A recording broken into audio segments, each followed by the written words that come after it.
जय हिंद, जोहार, झारखंड। मैं शमशाद आलम। आज जिस मुद्दे पे बात करने वाले वो मुद्दा है टाइगर जयराम महतो का नामांकन। आखिर टाइगर जयराम महतो का नामांकन इतना चर्चा का विषय क्यों रहा?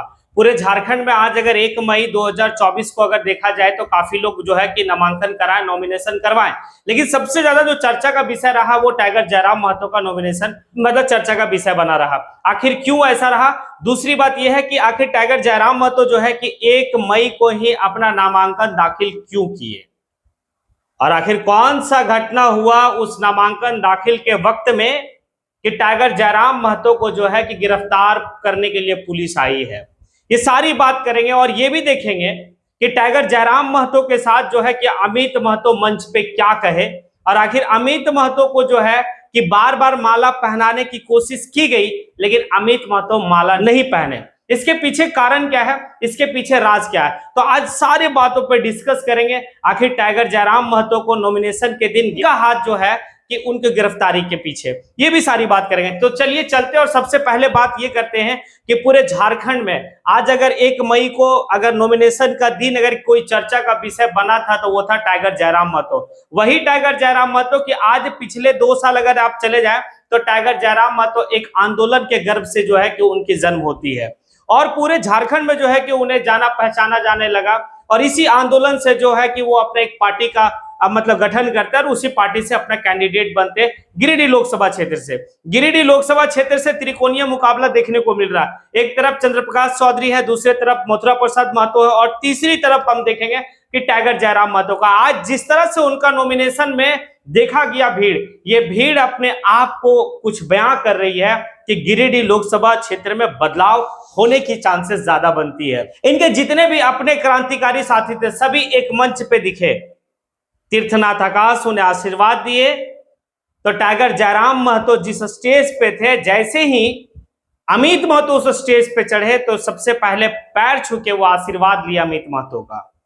ये एक अपने आप में जो सुखद पल था, ये सुखद पल था उन सभी युवाओं के लिए जो युवा चाहते थे कि अमित महतो और जयराम महतो साथ में आए, और बाकायदे अमित महतो ने एक बड़ा दिल दिखाया और जयराम महतो का यानी कि सभा, नामांकन सभा में वो उपस्थित हुए, और उपस्थित होने के साथ ये लोगों से अपील भी किए कि गिरिडीह लोकसभा क्षेत्र में इस बार जयराम महतो को विजय बनाना है।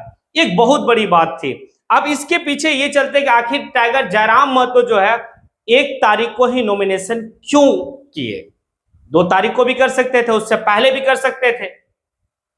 ये कहा यह जाता है जयराम महतो मजदूरों की आवाज है, टाइगर जयराम महतो गरीबों की आवाज है, और 1 मई जो है वो मजदूर दिवस है। इसीलिए मजदूर दिवस के दिन में जो है कि टाइगर जयराम महतो अपना नामांकन दाखिल किए।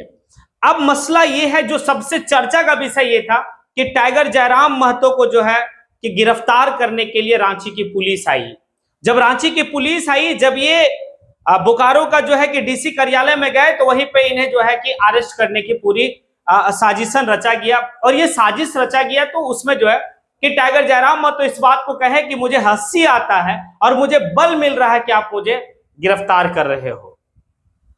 एक कहावत है कि आखिर गिरफ्तारी के पीछे हाथ किनकी है? अगर जिनकी भी हाथ होगी तो विनाश काले विपरीत बुद्धि। टाइगर जयराम महतो ये भी कहे कि जिस तरह से झारखंड के एक मसीहा के रूप में कह सकते हैं कि धनबाद के पूर्व सांसद दिवंगत एके राय जेल में रह के भी चुनाव जीते थे, तो टाइगर जयराम महतो भी जो है कि जेल में रह के चुनाव जीतेंगे। ये बात टाइगर जयराम महतो अपने सभा में कहते हैं। अब यहां पर यह है कि एक और सवाल यह बनता है कि साजिश किसके द्वारा रची गई है, और ऐसे मौके पे लेकिन एक सुखद घड़ी यह था कि टाइगर जयराम महतो जो है कि वो अपना नामांकन दाखिल कर चुके थे। उसके बाद जो है गिरफ्तारी की बात हो रही थी, वो फिर वो पुलिस प्रशासन डीएसपी रैंक के अधिकारी से वो इजाजत लेते कि मुझे सभा करने की इजाजत दो, तो साथ में पुलिस भी जाते हैं और सभा करने की इजाजत दे, सभा करके फिर उन्हें गिरफ्तार कर लिया जाएगा। लेकिन गिरिडीह लोकसभा क्षेत्र में एक टाइगर नहीं है या एक जयराम नहीं है, कई जयराम एक एक घर से निकलेंगे, और ये जो भी साजिशन के तहत टाइगर जयराम महतो को गिरफ्तार कराने में मंसूबा मतलब साजिश को रचे होंगे, उनकी उल्टी गिनती शुरू। और आपने तो इन्हें गिरफ्तार करके और बड़ा चेहरा बना दिया। आपने तो इसे गिरफ्तार करके जीत सुनिश्चित कर दिया और जीत के मुहाने पे लाके खड़ा कर दिया आपने जयराम महतो को। अगर ये सत्ता दल के लोग अगर ऐसा किए हैं तो बिल्कुल गलत है। और कौन सा केस? बस ये कि विधानसभा के घेराव में शांतिपूर्ण तरीके से घेराव किया गया, उसी केस में जो है कि जयराम महतो को गिरफ्तार करने की साजिश रची गई। अब एक सवाल और जो सबसे महत्वपूर्ण बात है कि अमित महतो मंच पे आते हैं और आने के बाद जयराम महतो का समर्थन में बात को रखते हैं। उसी दरमियान में कुछ लोग जो है कि खुद जो है माला पहनाने के लिए अमित महतो को गए, लेकिन अमित महतो माला नहीं पहने। खुद जयराम महतो जो है कि माला पहनाने गए, लेकिन वो माला नहीं पहने। तो इसके पीछे जो मतलब कहानी है, वो माला बिल्कुल नहीं पहनना चाहते हैं, क्योंकि कहा यह जाता है कि अमित महतो इस बात को कहे हैं कि जिस तरह से एके राय अपने यहां कोई भी सुविधा नहीं रखते थे, वो कहते थे कि हमारे विधानसभा क्षेत्र के अंतिम व्यक्ति तक जब तक पूरी सुविधा नहीं पहुंचेगी तब तक हमें जो है कि सुविधा लेने की कोई अधिकार नहीं है। उसी तरह से अमित महतो सिल्ली की बात करते हैं कि जब तक सिल्ली का पूर्ण विकास नहीं होगा तब तक जो है कि मैं माला नहीं पहनूंगा। और अभी तक ये देखा गया है कि अमित महतो को माला पहनते आप बिल्कुल नहीं देखेंगे, कोई तस्वीर उनका माला पहनते हुए नहीं है अभी तक। मैंने ये सवाल किया था अमित महतो से और बाकायदे अमित महतो इस बात को कहे भी थे। तो यहां पर है, अब आगे देखना होगा कि अगर जेल में रहते हुए चुनाव लड़ते हैं तो क्या होता है गिरिडीह लोकसभा क्षेत्र। और आज तो बड़ा जो है कि बेहतर है कि जितने भी लोग नॉमिनेशन करवाए, चाहे वो मतलब धनबाद लोकसभा क्षेत्र के लिए कोई उम्मीदवार अपना नामांकन करवाए होंगे, या फिर कोडरमा से जो है कि कई लोग जो गए थे अपना नामांकन दाखिल करने, लेकिन जो सबसे ज्यादा चर्चा का विषय रहा वो जयराम महतो। भीड़ भी काफी अच्छी थी।